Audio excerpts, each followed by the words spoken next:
Sunlight, filtered through the sheer curtains, painted the Shen family living room in a muted gold. Dust motes danced in the beams, a silent ballet against the backdrop of opulent furnishings. Changqing sat perched on the edge of a plush sofa, the silk upholstery cool against her skin. She watched the dust motes, their aimless drift a stark contrast to the tightly coiled tension in her gut. Her father, Pan Weisan, paced before the fireplace, a nervous energy radiating from him. Each creak of the polished wood floor seemed to amplify the silence, a silence pregnant with unspoken words and veiled intentions. Changqing's hand unconsciously went to the jade pendant at her throat, a familiar, comforting weight against the hollow ache in her chest. She didn't remember where it came from, just as she didn't remember the first 18 years of her life. Amnesia, the doctors had called it. A blank canvas where her past should have been. A blank canvas that others were now eager to paint with their own narratives. The doorbell chimed, a shrill intrusion into the strained quiet. Weisan stopped pacing, a flicker of anticipation in his eyes. "They're here," he announced, a touch too brightly. Changqing's grip tightened on the jade pendant. "They." The word hung in the air, thick with unspoken meaning. Ding Yakin and her daughter. The woman who had seamlessly inserted herself into their lives after her mother's death, and the daughter who Changqing's thoughts trailed off. She hadn't met the daughter yet, but a sense of foreboding, as heavy as the humid air before a storm, had settled over her since Weisan had first mentioned her. The living room door opened, and Weisan ushered them in. Ding Yakin, draped in a silk dress that shimmered like a venomous snake, offered a practiced smile. Beside her stood a young woman, a mirror image of her mother, but with a veneer of youthful innocence that Changqing instinctively distrusted. "Changqing, this is Auntie's daughter Ding Jiahui," Weisan said, his voice strained with forced joviality. "Jiahui will be staying with us for a while, acting as your tutor. I hope you get along well with each other. Like sisters." The words grated on Changqing's nerves. Sisters. The very idea felt like a betrayal of her lost memories, of the sister she might have had, the sister she couldn't remember. Jiahui stepped forward, her hand outstretched. "It's a pleasure to meet you, Changqing." Her voice was sweet, cloying, like overripe fruit. Changqing's gaze swept over her, taking in the perfectly manicured nails, the designer handbag, the subtle but expensive jewelry. Every detail screamed of calculated perfection, a performance meant to charm and disarm. Changqing remained seated, her hand still clasped around her pendant. She inhaled slowly, and a wave of nausea washed over her.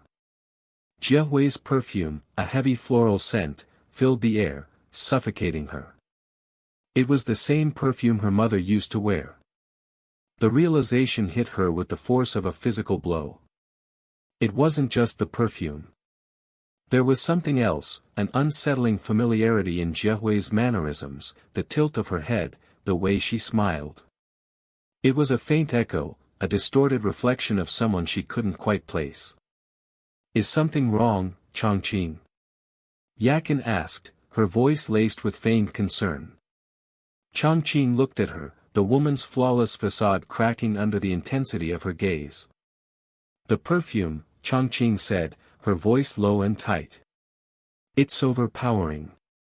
Jiahui's smile faltered for a fraction of a second, a flicker of something cold and sharp in her eyes before it was quickly masked.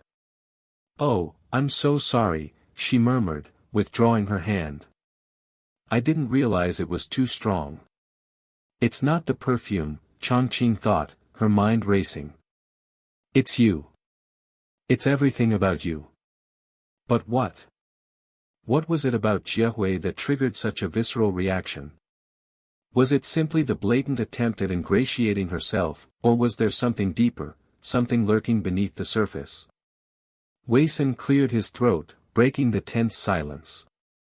"Changqing, Jiahui is here to help you. You should be more welcoming." His words, meant to be a gentle reprimand, sounded more like a plea. Changqing looked at her father, the lines of worry etched deep into his face. He seemed smaller, weaker than she remembered, or perhaps imagined. Had he always been so easily swayed? So easily manipulated by Yakin's charm? Help me? Chongqing echoed, a bitter laugh escaping her lips. Or help yourselves.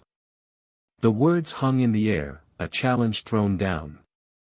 Yakin's smile tightened, her eyes glinting with barely concealed anger. Jiehui, however, maintained her composure, her expression carefully neutral. Chongqing studied her, searching for a crack in the perfect mask. There was something unsettling about her calmness, a stillness that belied the tension in the room. The silence stretched, punctuated only by the ticking of the grandfather clock in the hallway. Each tick seemed to amplify the unspoken accusations, the simmering resentment, the web of secrets that entangled them all. Chongqing's mind raced, piecing together fragments of memories, whispers of conversations overheard, a sense of unease that had been growing since her mother's death. Was Jiehui's presence here a coincidence? Or was it part of a larger plan, a scheme orchestrated by Yakin to solidify her control over the Shen family fortune?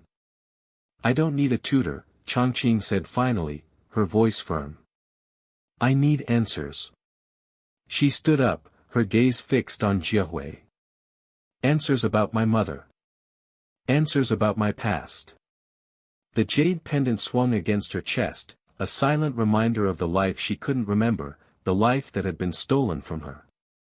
The air crackled with unspoken threats, the battle lines drawn. The game had begun.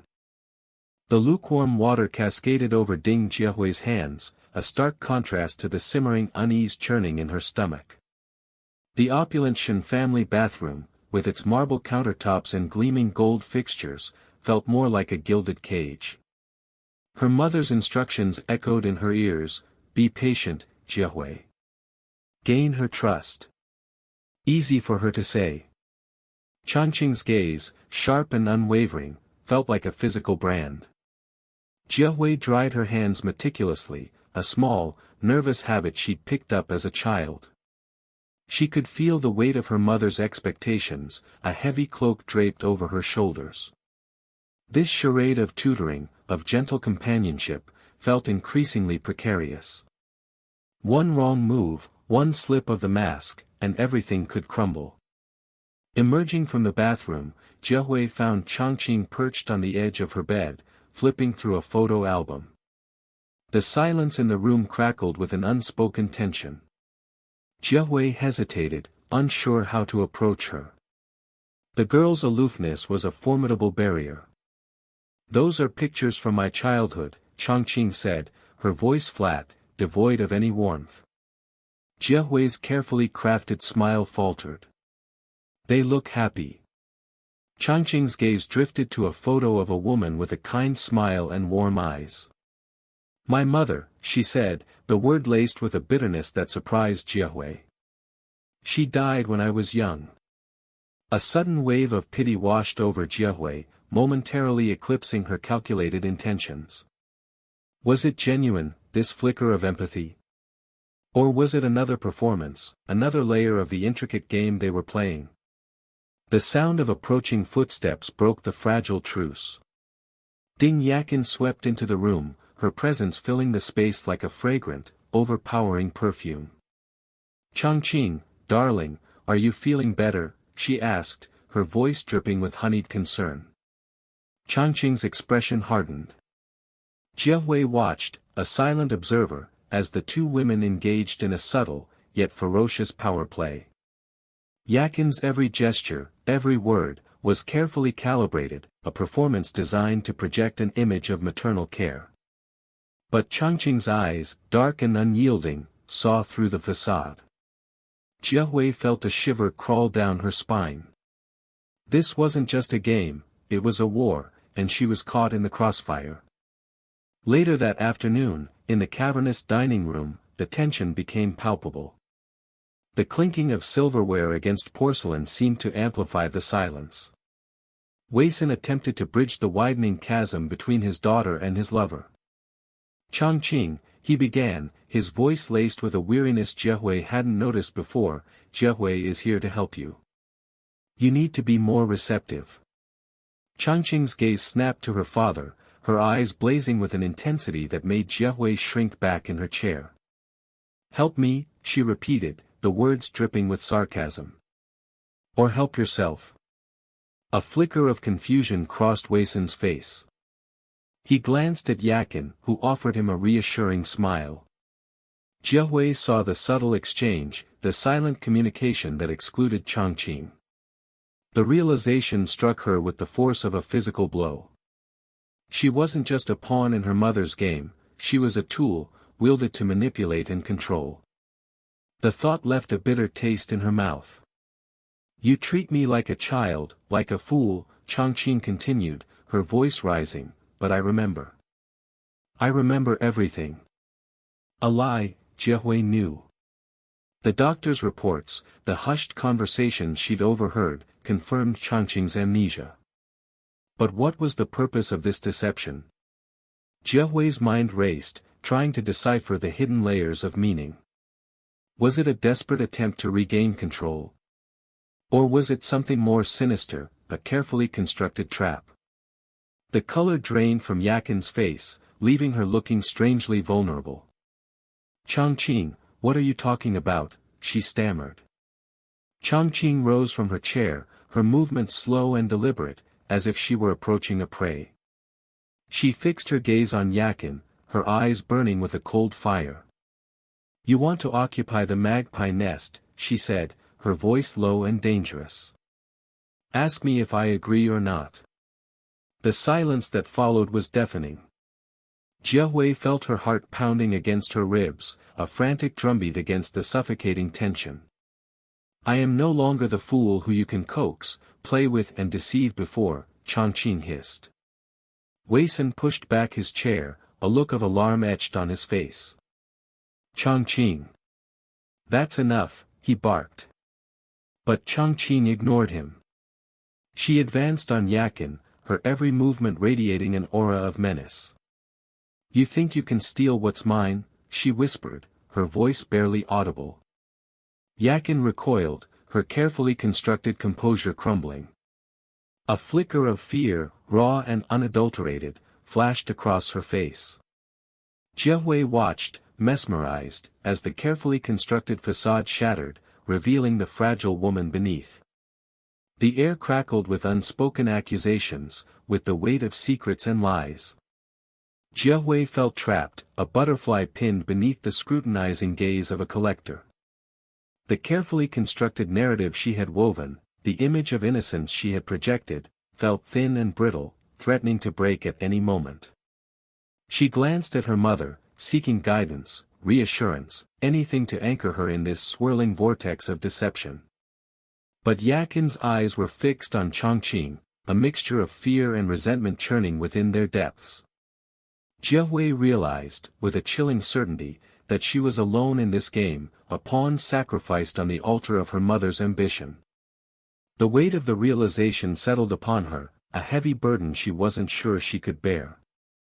The dinner ended abruptly, the remnants of the meal left untouched on the table, a silent testament to the bitter conflict that had erupted. As Jiehui followed her mother out of the dining room, she couldn't shake the feeling that she had witnessed a turning point, a shift in the delicate balance of power. The secrets that clung to the Shen family, like cobwebs in a darkened mansion, were beginning to unravel, and she was caught in the tangled threads, unsure which way to turn. The night stretched before her, long and uncertain, filled with the promise of further confrontations and the chilling realization that she was playing a game she didn't fully understand, with stakes higher than she could have imagined. The heavy oak door clicked shut behind Pan Wei Sun, the sound echoing through the opulent, yet strangely hollow, Shen family home. A brittle silence descended, broken only by the rhythmic tick-tock of the grandfather clock in the hall. Ding Yakin watched him go, her carefully composed smile slowly fading as the sound of his car pulling away reached her. Her perfectly manicured fingers tightened around the delicate porcelain teacup, the fine china a stark contrast to the steely glint in her eyes. He was becoming more difficult to manage, his affections wavering like a flickering candle flame. He was a man easily swayed by sentiment, a weakness she intended to exploit fully. "He's worried about her," Ding Jiahui observed softly, her voice a gentle counterpoint to her mother's unspoken tension. Jiahui smoothed an invisible crease from her pristine skirt, her gaze fixed on the swirling tea leaves in her own cup. Beneath the facade of demure obedience, a flicker of something colder, more calculating, resided. She mirrored her mother's ambition, a reflection polished by years of careful observation. Yakin's lips curled into a thin, humorless smile. "Let him worry. Worry weakens resolve." She took a slow sip of tea, the delicate floral scent doing little to soothe the burning impatience within her. Chongqing is a child playing at defiance. She thinks her little tantrums will change anything. A memory, sharp and unwelcome, of Chongqing's icy stare from earlier that day pricked at her. The girl possessed an unsettling resilience, a strength that belied her fragile appearance and amnesiac state. It was a strength Yakin was determined to break. "But mother," Jiahui hesitated, her brow furrowing slightly. "She's different. She seems to suspect what?" Yakin's voice was edged with steel. "That we are not the benevolent caretakers we pretend to be. Let her suspect. Suspicion without proof is a toothless dog." "But Mrs. Rong," Jiahui trailed off, her eyes darting nervously towards the doorway. The old housekeeper's unwavering loyalty to Chongqing was a thorn in their side, a constant, watchful presence. Yakin's eyes narrowed, her gaze turning glacial. "Mrs. Rong is a relic of the past. A sentimental fool clinging to a dead woman's memory." The dismissal of the housekeeper had been swift and brutal, Wei-san surprisingly compliant. Yakin had planted the seeds of doubt expertly, whispering of imagined slights, fabricated incompetence. The old woman's tearful protest still rang faintly in her ears, a discordant note in her carefully orchestrated symphony of control. It had been a necessary move. Mrs. Rome knew too much, saw too much. "For the sake of our better lives," Jiahui, Yakin continued, her voice softening slightly as she turned back to her daughter, "you must know how to endure. To tolerate these inconveniences." She placed a hand on Jiahui's, her touch both reassuring and chillingly firm. "We are so close. Imagine, Jiahui, the life we can have. The power, the respect." Her eyes glazed over momentarily, lost in a vision of glittering social events, envious whispers, and the unchallenged authority she craved. Jiahui's gaze flickered with a similar avarice, a shared ambition that bound them tighter than blood. She understood the sacrifices, the subtle manipulations, the carefully constructed web of lies they had woven. She had seen the way her mother had expertly maneuvered herself into Wei-san's life, filling the void left by his deceased wife with calculated tenderness and manufactured grief. Jiahui herself had played her part, feigning innocent concern for Chongqing, offering a comforting presence while subtly probing for weaknesses, gathering information to feed her mother's machinations. Only after getting married, Yakin's voice broke through Jiahui's thoughts, each word clipped and precise, "Can we truly secure our future? Only then can we rid ourselves of the current predicament." The unspoken threat hung heavy in the air, a chilling reminder of the stakes involved. Chongqing, with her fragmented memories and growing suspicion, was an obstacle, a loose thread that threatened to unravel their meticulously crafted plan. Yakin stood, her movements fluid and graceful, the embodiment of composure. "We must be patient, Jiahui. Like a spider waiting for its prey. We must be resourceful." She walked towards the window, gazing out at the sprawling gardens, the meticulously manicured lawns a testament to the Shen family's wealth. A wealth she intended to claim as her own. Jiahui watched her mother, a mixture of admiration and unease swirling within her. She understood the unspoken message, the veiled threat aimed at Chongqing. A chill snaked down her spine, a premonition of the darkness that lay ahead. The Shen family home, with its opulent facade, felt less like a sanctuary and more like a gilded cage, its inhabitants trapped in a web of secrets and lies. The air was thick with unspoken anxieties, with the ghosts of past decisions and the shadows of future conflicts. Jiehui knew, with a certainty that settled deep in her bones, that the battle for the Shen family fortune had only just begun. And in this battle, there would be no room for sentiment, no space for mercy. Only the ruthless pursuit of power would determine the victor. Sunlight, filtered through the sheer curtains, painted the Shen family living room in a soft, hazy glow. Han Weisan sat perched on the edge of a plush sofa, a half-empty cup of tea cooling on the table before him. His gaze drifted towards the meticulously manicured garden visible through the large bay windows, his brow furrowed in thought. The scent of jasmine, usually a source of calm, did little to soothe the unease churning within him. He heard the soft click of the door and looked up as Oh Haiyang entered, his usual amiable smile in place. "Weisan, you seem troubled." Haiyang settled into the armchair opposite him, his eyes, sharp and observant, taking in Weisan's demeanor. Weisan sighed, the lines around his eyes deepening. "It's Chongqing," he admitted, his voice laced with weariness. "This amnesia, it's changing her." He thought of the vibrant, assured daughter he knew, now replaced by a shadow, haunted by suspicion and distrust. "She's become different." Haiyang nodded slowly, a thoughtful expression settling on his face. "Indeed. This experience has undoubtedly taken its toll. It's only natural for her to be wary, given the circumstances." His words were carefully chosen, a subtle seed of doubt planted amidst apparent sympathy. "He's too quick to accept this change," Haiyang mused inwardly. "Almost as if he expects it." "Wary? She treats Yakin and Jiehui with open hostility," Weisan countered, a flicker of irritation in his voice. He picked up his teacup, the porcelain cool against his palm. "Perhaps Haiyang is right," he considered, taking a slow sip. "Perhaps it is just the trauma. Perhaps she senses something we don't," Haiyang suggested softly, his gaze fixed on Weisan. He watched for a reaction, any flicker of doubt that might betray Weisan's growing trust in Yakin. He knew the woman's ambition, he'd seen the subtle manipulations, the calculated moves to secure her place within the Shen family. Weisan's hand tightened around the teacup. "Sense something?" The thought echoed in his mind. He looked at Haiyang, searching his face for any hint of insincerity. "What do you mean?" Haiyang leaned back in his chair, a casual gesture that belied the sharpness of his observation. "Chongqing is intelligent, Weisan.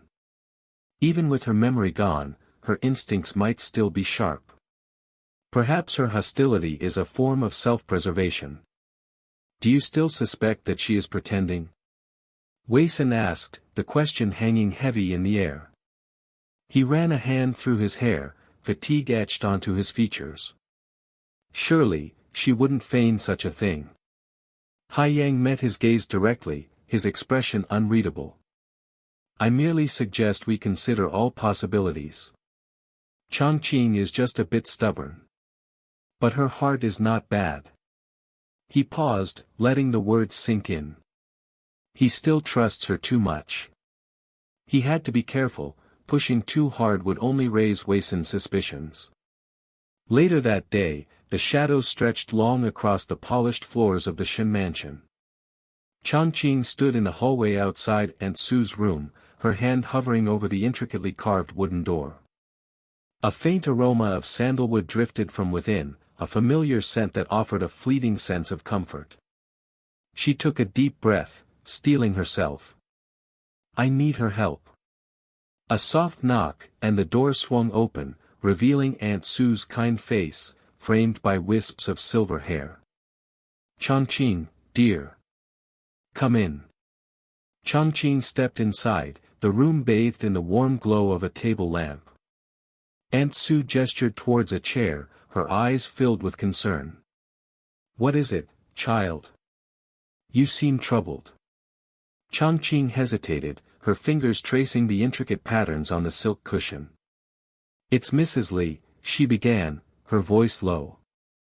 "Yakin is trying to replace her."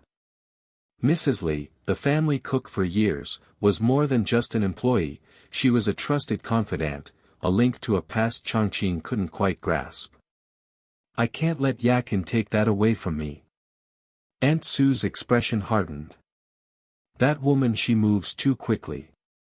She reached out, her hand warm and reassuring on Changqing's. "Don't worry, child. We'll find a way." Changqing looked at Aunt Sue, a flicker of hope igniting within her. Perhaps, with the help of those still loyal to her, she could navigate the treacherous currents swirling around her, reclaim her life, and uncover the truth buried beneath the fog of her lost memory. The task seemed daunting, but the fear that had been a constant companion began to recede, replaced by a nascent determination. "I won't let them win." The fight for her family, for her memories, had just begun. The air, heavy with unspoken truths and simmering resentments, crackled with the promise of a storm. The crisp morning light, filtered through the sheer curtains, cast long shadows across the polished wooden floor of Shen Changqing's bedroom. She sat at her antique desk, a book open before her, but her gaze was unfocused, lost in the swirling mist of her fragmented memories. The scent of jasmine tea, usually a comfort, today seemed to mock her, a reminder of a life she couldn't fully grasp. Ding Jiahui, perched on a velvet chaise lounge, ostensibly reviewing notes, watched her with a veiled intensity that Changqing felt like a physical touch. This forced proximity, this constant observation, it chafed against her raw nerves. "Why does she always seem to be watching me?" The thought echoed in the silent chambers of her mind. "Changqing," Jiahui began, her voice honey-sweet, "are you having trouble with the material? I can explain it again if you'd like." The offer, so seemingly innocent, grated on Changqing. It felt less like help, more like a subtle assertion of control. "I prefer to study at my own pace," she responded, her voice cool and measured, each word carefully chosen. "She wants to see me struggle. To prove I'm incompetent." The suspicion, a venomous serpent, coiled in her gut. The hours stretched, each tick of the grandfather clock in the hall amplifying the tension in the room. The veneer of civility began to crack. Jiahui's questions became more pointed, her corrections more frequent, tinged with an almost condescending tone. Changqing's replies grew sharper, her patience thinning with each passing moment. A silent battle waged between them, fought with veiled words and strained smiles. A sudden chill ran down Changqing's spine. Something was missing. The jade pendant, a gift from her mother, usually nestled safely in its velvet box on her desk, was gone. A wave of panic washed over her, not just for the loss of the pendant, but for the violation, the intrusion into her most private space. Her eyes, sharp and accusatory, locked onto Jiahui. Who else could it be? Where is it? Changqing's voice, though low, vibrated with suppressed fury. Jiahui feigned innocence, her eyes wide and questioning. Where is what, Changqing? Don't play coy, Changqing snapped, rising from her chair, the room suddenly feeling too small, too suffocating. My jade pendant. It was here moments ago. You were the only one in the room. Jiahui's expression shifted, the mask of innocence slipping to reveal a flicker of something darker, something calculating. I haven't touched your pendant, she retorted, a touch of defiance entering her voice. Perhaps you've simply misplaced it. Misplaced it? Changqing's laughter was brittle, devoid of humor. She ran into my room to steal things, she called out, her voice rising, a primal scream against the injustice, the insidiousness of the situation. The accusation hung in the air, heavy and suffocating. The commotion drew the attention of Pan Weisan, who strode into the room, his face creased with concern. He looked from Changqing, her face flushed with anger, to Jiahui, who had adopted a wounded, almost fragile demeanor. "What's going on here?" he asked, his voice laced with authority. "She accused me of stealing." Jia cried, her voice trembling, a perfect picture of injured innocence. "I didn't steal things. You falsely accused me." Her eyes, glistening with unshed tears, met Weisen's, a silent plea for understanding, for protection. "She's good." The thought flashed through Changqing's mind, a grudging acknowledgement of Jia skill at manipulation. Changqing, struggling to control her rage, pointed to the empty velvet box. "My jade pendant is gone. She was the only one here." Her voice, though strained, carried the weight of conviction. Weisen's gaze shifted to the empty box, a flicker of unease crossing his features. He hesitated, caught between the two women, two conflicting narratives. Changqing saw the doubt in his eyes, the subtle sway towards Jia manufactured vulnerability. A cold wave of despair washed over her. "He doesn't believe me." The realization was a sharp, stinging blow. Even her own father, it seemed, was under Jia spell. "Changqing," Weisen began, his voice laced with a placating tone, "perhaps you're mistaken." "Jia wouldn't she?" Changqing interrupted, her voice raw with pain and frustration. "She's been watching me, studying me, waiting for an opportunity. Don't you see? She's trying to control me, to manipulate me, just like her mother." The words tumbled out, fueled by a mixture of anger and desperation. The accusation hung in the air, a stark contrast to the opulent surroundings, to the facade of familial harmony that Ding Yakin had so carefully constructed. Weisen's face hardened, a flicker of annoyance crossing his features. "That's enough, Changqing," he said, his voice firm, brooking no argument. "Jia is your tutor, here to help you. You need to be more respectful." The rebuke, the implicit dismissal of her concerns, sent a fresh wave of anger coursing through Changqing's veins. She wanted to scream, to rage against the injustice of it all, but something held her back, a flicker of caution, a sense that she was playing a game she didn't fully understand. "There's more to this than meets the eye." The thought, a chilling whisper, echoed in her mind. She turned abruptly, fleeing the suffocating atmosphere of the room, the image of Jia triumphant smirk burning itself into her memory. As she ran, the jade pendant, tucked safely in the pocket of her jeans, pressed against her skin, a small, cold comfort in the face of the storm brewing around her. She knew, with a certainty that transcended her amnesia, that this was just the beginning. The afternoon stretched into evening, the silence in the Shen mansion broken only by the rhythmic ticking of the grandfather clock. Changqing remained secluded in her room, the events of the day replaying in her mind. She felt a profound sense of isolation, a loneliness that cut deeper than any physical pain. Who can I trust? The question haunted her, a constant refrain in the silent symphony of her thoughts. Mrs. Rong, the housekeeper, brought her a tray of food, her kind eyes filled with concern.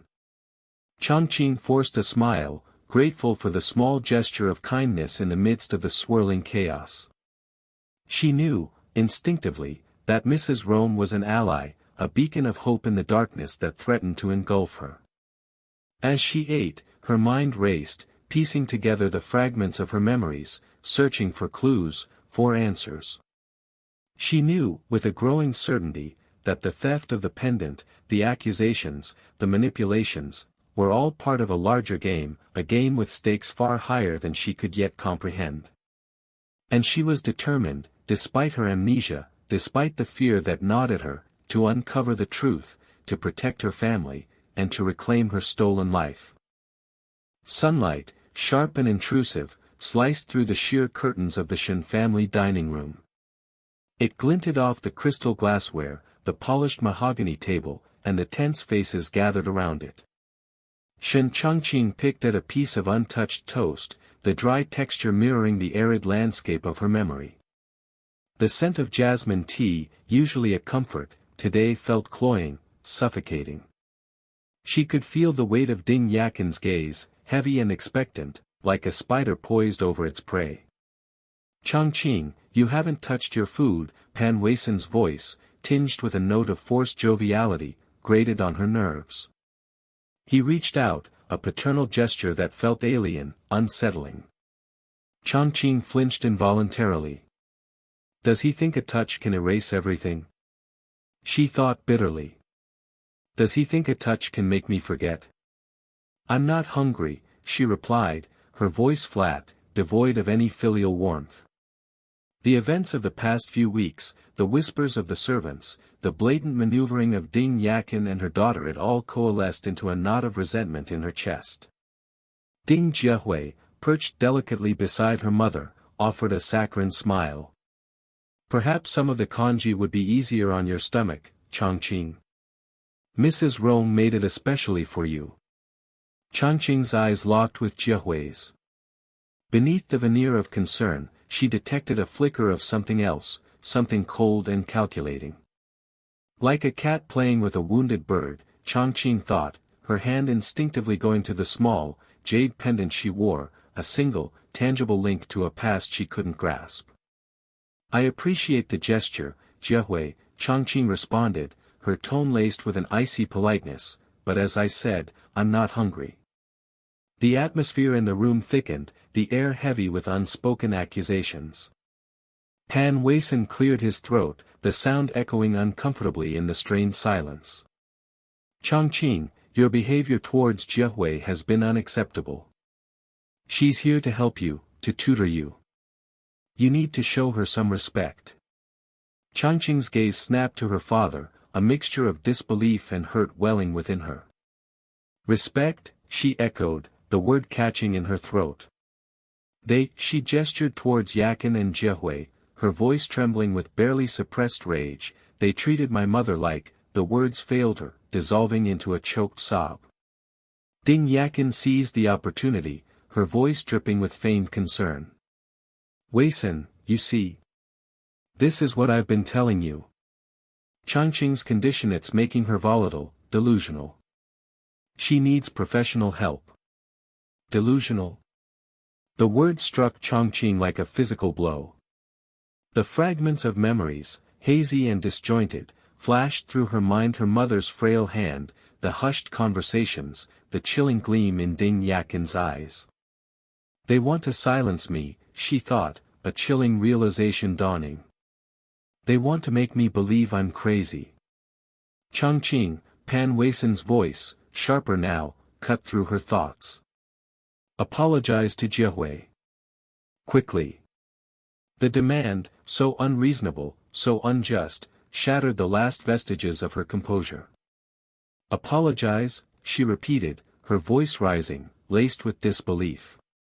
Dad, do you even know? Do you know how they treated my mother? Do you know what they did? Pan Weisen's face hardened, his eyes narrowing.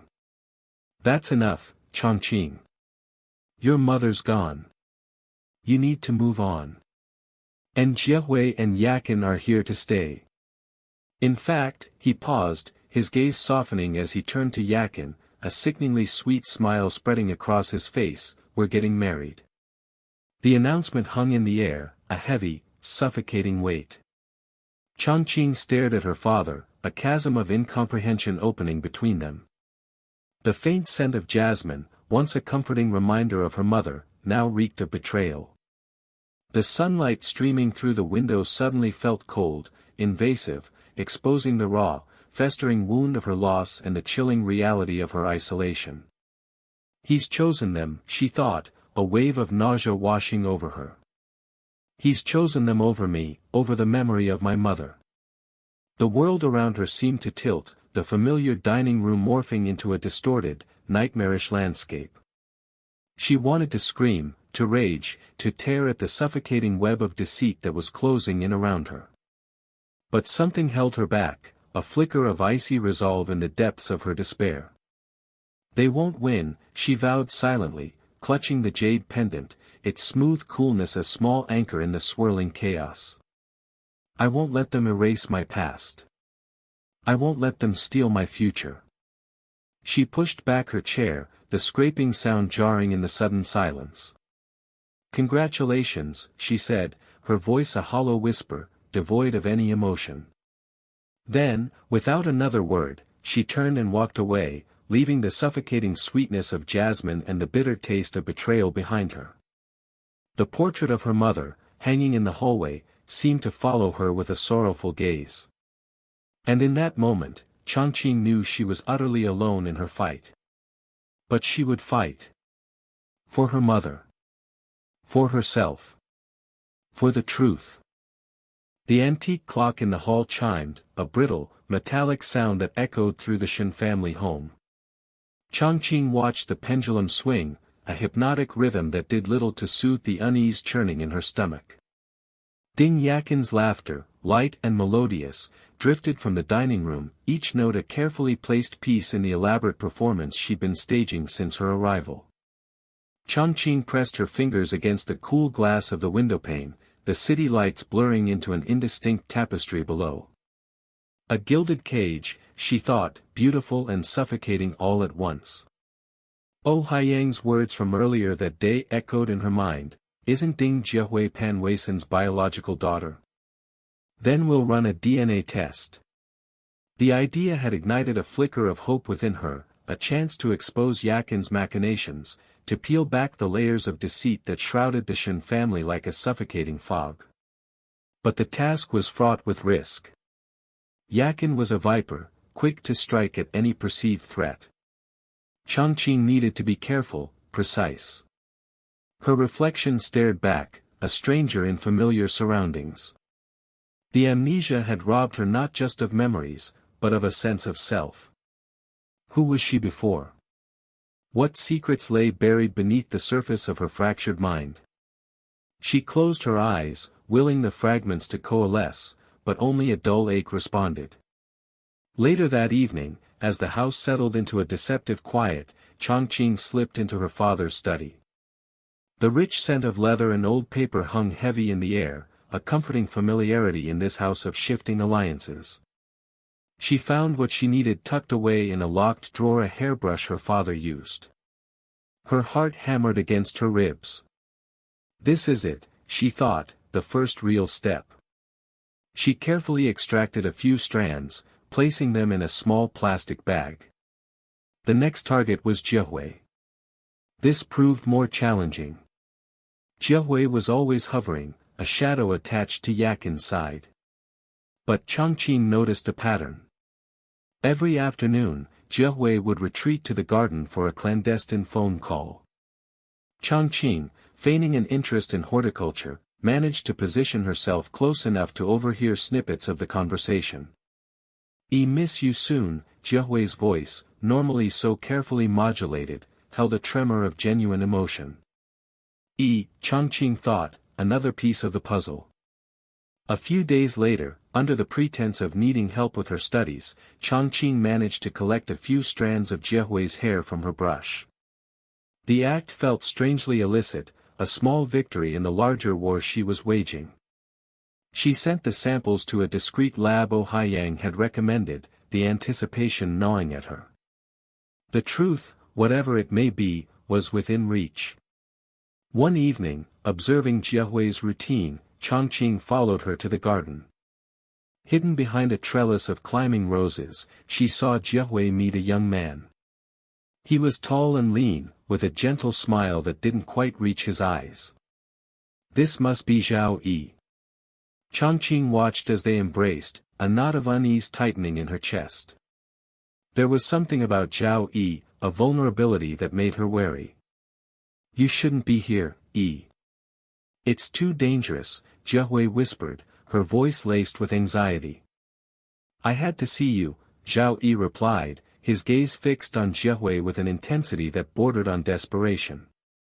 Changqing felt a pang of sympathy for him, a premonition of impending heartbreak. Jiehui, she was certain, was playing a game far more complex than Zhao Yi could comprehend. The next day, Changqing engineered a chance encounter with Zhao Yi at a local cafe. She approached him cautiously, her heart pounding. "Mr. Zhao, I believe." He looked up, startled. Yes. Do I know you? My name is Shin Chongqing. I need to talk to you about Ding Jiehui. Her voice was low, urgent. Zhao Yi's expression shifted, a flicker of suspicion crossing his features. What about Jiehui? Chongqing hesitated, weighing her words carefully. She couldn't reveal too much, not yet. Just be careful, Mr. Zhao. Things aren't always what they seem. He studied her, his eyes narrowed. What are you trying to say? Jiehui, she isn't who you think she is, Chongqing said, her voice barely a whisper. She's using you. A dismissive laugh escaped his lips. That's absurd. Jiehui would never, please, Mr. Zhao. Just be careful. Chongqing turned and walked away, the weight of his disbelief heavy on her shoulders. He wouldn't listen, she thought, blinded by love, just another pawn in their game. Back at the Shen residence, the tension was palpable. Yakin's smile seemed tighter, her gaze sharper. Chongqing felt the weight of their scrutiny, a constant, suffocating pressure. The results of the DNA test were due any day. The waiting was a torment, each tick of the clock a hammer blow against her fragile composure. The house, once a symbol of her family's legacy, now felt like a battleground, every room a potential trap. She was walking a tightrope, balancing precariously between the truth and the elaborate web of lies that threatened to engulf her. The stakes were higher than she could have imagined, the fight for her family, her identity, and her future had just begun. The night stretched before her, long and filled with shadows, a stark reminder of the battles yet to come. The city lights smeared across the car window, a distorted reflection of the turmoil brewing within Shin Chongqing. Ding Jiehui's saccharine smile from earlier that day lingered, a phantom sweetness now curdling into something bitter. Jiehui's insistence on a fun night out felt less like genuine camaraderie and more like a staged performance. Chongqing's fingers drummed against the plush leather of the car seat, a silent rhythm of suspicion. She glanced at Zhao Yi, her best friend, whose excitement for the evening was palpable. A pang of guilt twisted in Chongqing's stomach. Was she being paranoid? Was she projecting her own anxieties onto Jiehui's seemingly innocent gestures? The car pulled up to a bustling KTV, the pulsating bass of the music a physical tremor against the pavement. The air inside was thick with the scent of stale cigarette smoke and cheap perfume, a heady cocktail that assaulted Chongqing's senses. The flashing lights, the cacophony of voices, the sheer energy of the place, it was overwhelming. Chongqing felt a hand on her arm, Jiehui's touch light but insistent. Come on, Chongqing. Let's get a room. Jiehui's eyes gleamed with an almost feverish excitement, a stark contrast to her usual demure demeanor. Chongqing hesitated. Something about this felt wrong, a discordant note in the orchestrated symphony of the evening. But Zhao Yi was already pulling her forward, her enthusiasm infectious. Inside the private room, the plush velvet seating and the glittering disco ball created an atmosphere of artificial intimacy. Jiehui immediately took charge, ordering drinks and selecting songs, her every move calculated to project an image of effortless grace. Chongqing watched her, a detached observer in a play she hadn't auditioned for. Jiehui's laughter felt forced, her smiles too wide, her gestures too exaggerated. It was as though she was performing for an unseen audience. But who was the audience? And what was the performance? As the night wore on, fueled by alcohol and the pulsating rhythm of the music, Zhao Yi and Jiehui seemed to bond effortlessly. Chongqing, however, remained on the periphery, a silent observer of their growing intimacy. She felt a growing unease, a prickling sensation at the back of her neck, as if she were being watched. She excused herself, stepping out into the dimly lit corridor, the sudden quiet a stark contrast to the raucous energy of the KTV room. She needed a moment to breathe, to gather her thoughts, to dissect the unsettling feeling that had settled in her gut. As she leaned against the cool wall, a flicker of movement caught her eye. At the end of the corridor, partially hidden in the shadows, stood Jiahui. But she wasn't alone. A man's arm was wrapped around her waist, his face buried in her hair. Changqing's breath hitched. It was Zhao Yi's boyfriend. The scene before her was a tableau of betrayal, a stark revelation of Jiahui's duplicity. The carefully constructed facade of innocence crumbled, revealing the cunning manipulator beneath. Changqing's mind raced, piecing together the fragments of Jiahui's behavior, the subtle manipulations, the veiled insults, the calculated moves to isolate her from Zhao Yi. It all clicked into place, a horrifying mosaic of deceit. A wave of nausea washed over her, a physical manifestation of the disgust churning within her. She wanted to confront them, to expose their treachery, but a strange paralysis held her captive. She watched as whispered something in Jiahui's ear, his words inaudible but their intimacy undeniable. Jiahui's laughter, sharp and brittle, echoed in the empty corridor. Then, with a chilling clarity, Changqing heard Jiahui's voice, laced with venom, "Shen Changqing, you humiliated me. I'll let you watch how your best friend becomes my man." The words hung in the air, poison darts aimed directly at Changqing's heart. The humiliation Jiahui referred to was a minor incident, a perceived slight that Changqing had long forgotten. Yet, Jiahui had clung to it, nurturing it, letting it fester into this venomous act of revenge. Changqing's initial paralysis gave way to a surge of cold fury. The betrayal was a double blow, a wound inflicted not only by Jiahui but also by someone she had considered a friend. The world around her seemed to tilt, the corridor swaying precariously. She took a deep breath, forcing herself to regain control. This wasn't just about a stolen boyfriend, this was about something deeper, something darker. Jiahui's actions, her calculated cruelty, hinted at a larger game at play. What was her endgame? And what role did her mother, Ding Yakin, play in this elaborate charade? Changqing's mind raced, connecting the dots, searching for answers in the swirling chaos of her thoughts. She knew, with a chilling certainty, that this was just the beginning. The battle lines had been drawn, and the stakes were higher than she could have imagined. The fight for her family, for her legacy, for her very sanity, had just begun. The biting chill of the late autumn air nipped at Changqing's exposed skin as she stepped out of the chauffeured car. A sprawling, modern building loomed before her, its glass facade reflecting the overcast sky. Elite Martial Arts Academy, the sign proclaimed in bold, stylized letters. Changqing's breath hitched in her throat, a knot of unease tightening in her stomach. Taekwondo. Her father's suggestion, or rather, Ding Yakin's thinly veiled insistence. Self-defense, Yakin had purred, her smile not quite reaching her calculating eyes. For a young lady in your position, it's essential. Changqing's fingers curled into her palms. Essential? Or a subtle way to keep her occupied, to further isolate her within the gilded cage of the Shen estate. The interior of the academy was a stark contrast to its sleek exterior, a vast, open space dominated by the pungent aroma of sweat and the resounding thuds of impact. Men and women, clad in crisp white dobaks, moved with a fluid power that both intimidated and fascinated her.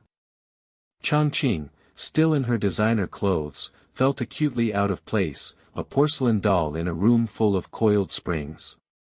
A wave of dizziness washed over her, a familiar phantom sensation, a fleeting image of nothing.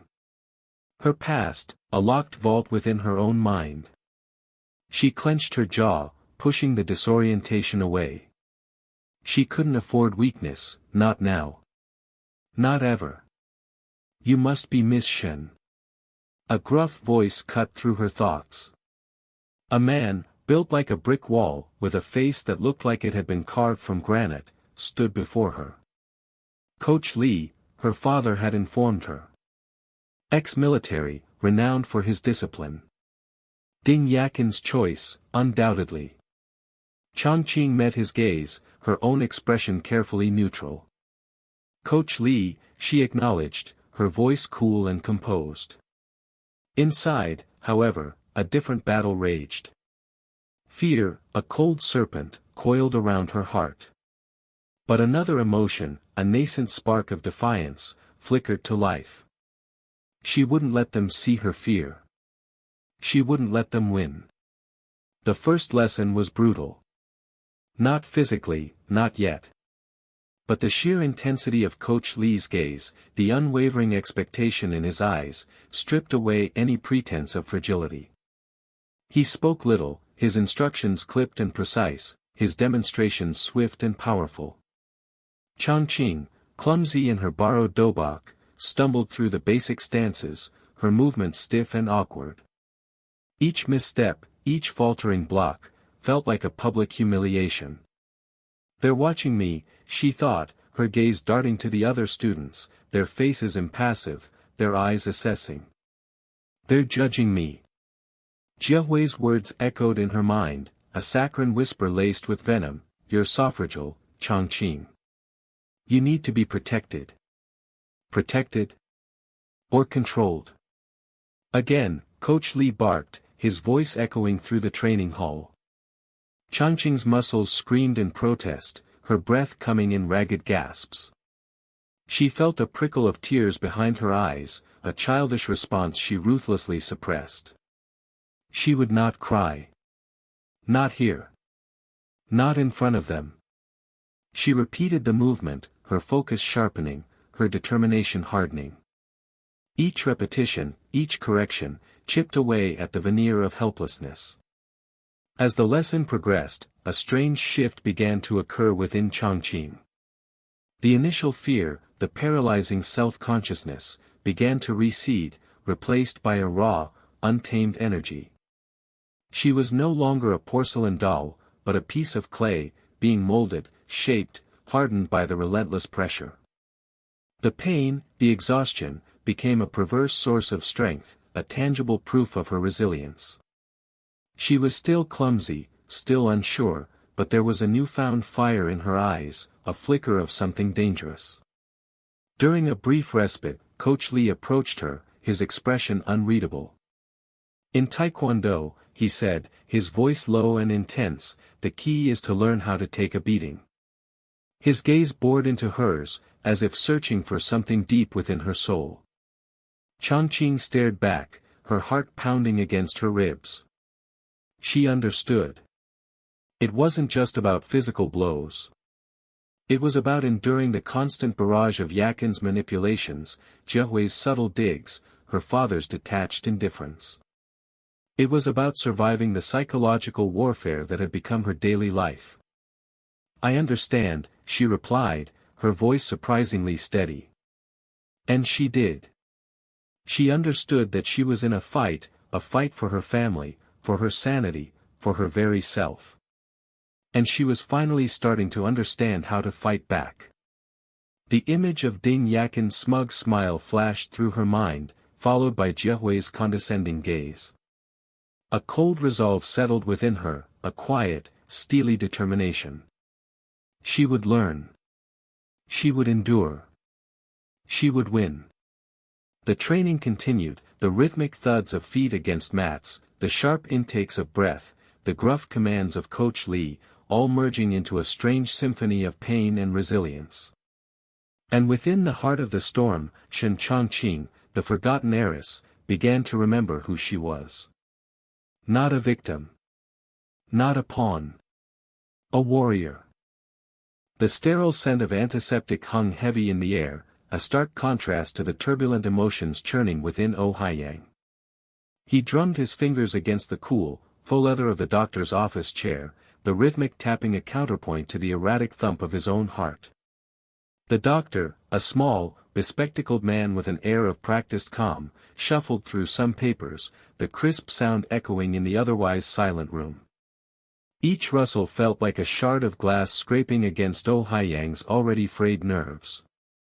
He'd orchestrated this meticulously, each move planned with the precision of a surgeon, and yet doubt, a cold, insidious tendril, began to wrap around his resolve. What if it all went wrong? What if his gamble, his desperate attempt to protect Chongqing, backfired? The weight of responsibility pressed down on him, heavy as the mahogany desk in Chongqing's study. The doctor cleared his throat, breaking the strained silence. The results are unexpected, he began, his voice carefully neutral, and Oh Haiyang's stomach clenched. Unexpected. The word hung in the air, a harbinger of something unwelcome. His carefully constructed plan, his meticulously built house of cards, threatened to collapse. He forced himself to maintain a semblance of calm, his expression carefully schooled into one of polite inquiry. Unexpected? In what way, doctor? The DNA samples don't match. There's no biological connection between the two individuals. The doctor adjusted his glasses, peering at Oh Haiyang over the rims. His gaze was clinical, detached, but Oh Haiyang felt as though he was being dissected, every hidden motive laid bare under that scrutinizing stare. A cold dread washed over him. No biological connection. It couldn't be. He'd been so sure. Ding Yakin, that viper in silk, wouldn't risk such a blatant lie. Would she? The doubt, once a mere tendril, now blossomed into a full-blown vine, choking the breath from his lungs. Are you certain? He managed, his voice a strained whisper, betraying the turmoil raging within. The doctor, oblivious to his inner struggle, simply nodded. Absolutely. There's no room for error in these tests. He pushed the papers across the desk. You can see for yourself. Oh Haiyang reached for the documents, his hand trembling slightly. The black and white of the results blurred before his eyes, the stark scientific jargon swimming in a sea of disbelief. No connection. Ding Jiahui wasn't Pan Weisen's daughter. But if not her, then who? The question hammered against his skull, a relentless pulse of confusion and dawning horror. A sudden, sharp intake of breath from the doorway startled him. He looked up to see Mrs. Rong, her face ashen, clutching a crumpled tissue in her hand. Her eyes, usually so bright and alert, were wide with a mixture of fear and guilt. Mrs. Rong, he began, his voice sharp with a sudden suspicion, what is it? Something in her expression, a flicker of something unsaid, sent a chill down his spine. She stumbled forward, her voice barely above a whisper. Mr. Oh, I made a mistake. Each word was punctuated by a shaky breath, her body trembling as though caught in a sudden winter storm. Oh Haiyang's heart pounded against his ribs, a frantic bird trapped in a cage. A mistake, he repeated, the words laced with a growing dread. He had a sinking feeling he already knew what she was going to say, a premonition of disaster coiling in his gut. The cup, the one I took for the DNA sample, I got the wrong one. Her voice cracked, tears welling in her eyes. She looked at him, her gaze pleading for understanding, for forgiveness. It's not Ding Jiahui's, but mine. The words hung in the air, heavy as lead, each syllable a hammer blow shattering the fragile remnants of his plan. Mine. Mrs. Rong's. The implications were staggering, a tidal wave of realization crashing over him. The DNA sample he'd submitted, the one that supposedly belonged to Ding Jiahui, was actually Mrs. Rong's. And it didn't match Pan Weisen's. Which meant his mind raced, trying to piece together the fragments of this shattered puzzle. If Mrs. Rong's DNA didn't match, and Ding Jiahui's likely wouldn't either, then who was Pan Weisen's child? Who was he trying to bring into the Shen family? He closed his eyes, his head spinning. This changed everything. His meticulously crafted plan, his carefully constructed web of deception, had been built on a foundation of sand. Now, it was collapsing around him, threatening to bury him beneath the weight of its own failure. He opened his eyes, his gaze meeting Mrs. Rong's. Her face was a mask of despair, reflecting his own inner turmoil. He wanted to rage, to scream, to lash out at the cruel twist of fate that had brought them to this point. But he couldn't. He had to think, to find a way to salvage the situation, to protect Chongqing from the fallout of this monumental mistake. He drew a deep breath, forcing himself to regain control. He couldn't afford to panic. He had to think. He had to adapt. The game wasn't over, not yet. It had just become infinitely more complicated. The porcelain teacup trembled in Chongqing's hand, the delicate floral pattern blurring as she stared at the reflection shimmering on its surface. A stranger looked back at her, a woman with eyes that held the weight of forgotten memories, a phantom ache in her chest where a life she couldn't grasp once resided. Ding Yakin's laughter, echoing from the garden below, grated on her nerves like fingernails on a chalkboard. The woman moved with an almost unnatural grace, a performance meticulously crafted to charm and disarm. Chongqing knew better. Beneath that polished veneer lay a viper, its fangs poised, ready to strike. She thinks she's won, Chongqing thought, the grip on her teacup tightening. But the game is far from over. The scent of jasmine tea, usually a comfort, now felt cloying, a suffocating reminder of the gilded cage Yakin was building around her. Chongqing placed the cup on the table, the small click echoing in the quiet room. She needed to move, to act. Passivity was a luxury she could no longer afford. Mrs. Rong, the housekeeper, her face etched with worry lines, entered the room, her gaze flitting towards the open balcony and the laughter drifting up from below. "Miss Chongqing," she began, her voice hushed, "Mr. Pan seems enchanted." The unspoken accusation hung heavy in the air. Chongqing closed her eyes briefly, inhaling deeply. Enchanted. The word tasted bitter, like ash. Her father, a man once so astute, so discerning, was now putty in Yakin's hands. "I know, Mrs. Rong," Chongqing replied, her voice calm despite the turmoil within. "But we won't let her win." Later that evening, Chongqing found Ding Jiehui by the grand piano in the music room, her fingers dancing across the ivory keys. The melody, melancholic and hauntingly familiar, tugged at something deep within Chongqing, a fleeting memory of a similar melody, a different time. She pushed the sensation away, reminding herself to remain vigilant. Jiehui, with her doe-eyed innocence and carefully cultivated air of fragility, was a more insidious threat than her mother. A wolf in sheep's clothing. "Beautiful," Chongqing commented, her voice deliberately neutral. Jiehui's fingers stilled, a flicker of something unreadable in her eyes before she turned, a practiced smile gracing her lips. "Thank you, Chongqing. It's a piece my mother taught me." The mention of Yakin tightened the knot in Chongqing's stomach. "Your mother seems to have many talents," Chongqing replied, the subtle edge in her voice not lost on Jiehui. A faint blush crept up Jiehui's cheeks. "She does," she murmured, her gaze drifting towards the window, where the lights of the city twinkled like scattered diamonds. "She's ambitious." The word hung in the air, heavy with unspoken meaning. Chongqing watched her, her mind racing. Jiehui's focus seemed to have shifted, her attention no longer solely on gaining Chongqing's trust. There was a new element in her demeanor, a subtle restlessness, a preoccupation that had nothing to do with Chongqing and everything to do with Zhao Yi, the young and ambitious lawyer Chongqing had hired to investigate her father's recent business dealings. A pawn in a larger game? Perhaps. Chongqing filed the observation away, another piece of the puzzle yet to be placed. Over the next few days, Chongqing intensified her own investigation, working closely with Uncle O. The DNA test results were still pending, a looming shadow over their every move. They delved deeper into Yakin's past, uncovering a web of deceit and manipulation that stretched back years.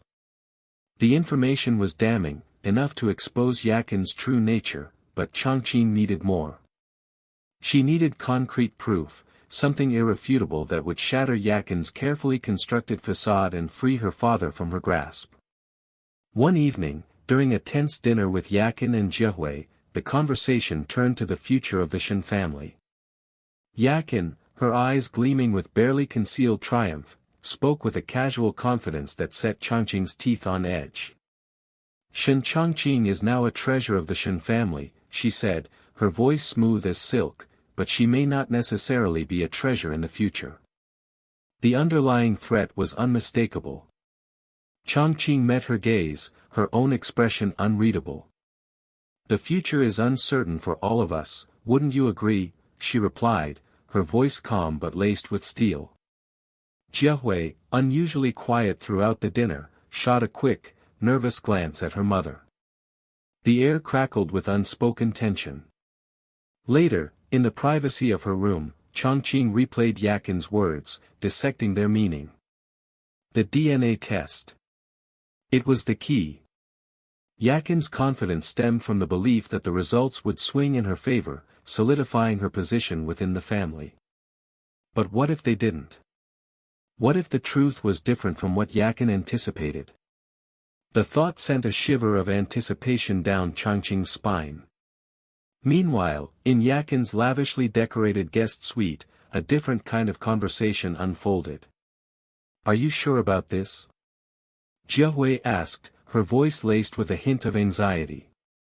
Yakin, her face illuminated by the soft glow of a bedside lamp, smiled, a predatory gleam in her eyes. Absolutely, she replied, her voice dripping with confidence. When the DNA test result is out, there will be nothing they can do. Jiahui remained silent, her gaze fixed on the intricate pattern of the carpet, her mind a whirlwind of conflicting emotions. She had her own game to play, her own secrets to protect. The fate of the Shen family, the truth about Changqing's past, all hung precariously in the balance, a fragile web of lies and hidden agendas waiting to unravel. The standoff had begun, and the stakes were higher than ever before.